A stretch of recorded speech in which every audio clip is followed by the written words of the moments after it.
আসসালামু আলাইকুম সবাইকে, ট্রেড উইথ জুবাইর চ্যানেলে আপনাদের সবাইকে স্বাগতম। আমি জুবাইর আছি আপনাদের সাথে। আজকের ভিডিওতে আমরা আলোচনা করব ফরেক্স ট্রেডিং এবং বাইনারি ট্রেডিং নিয়ে। এর মধ্যে পার্থক্য অনেকেই জানতে চান, কোনটার নতুনদের জন্য ভালো এবং কোনটাতে কি ধরনের ঝুঁকি রয়েছে তা নিয়ে আজকে আলোচনা করা হবে। তো সর্বপ্রথম আমরা ফরেক্স নিয়ে কথা বলি।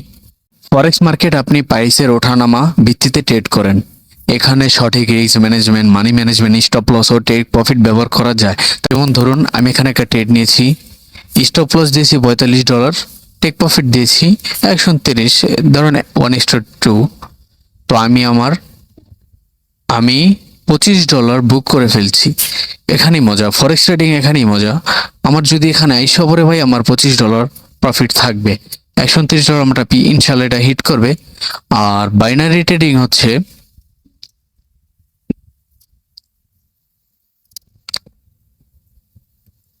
বাইনারি ট্রেডিং এ বাইনারি ট্রেডিং এটা একটা সংক্ষিপ্ত সময়ের ভিতরে ওঠানামা করে, এটা একটা টাইম আছে।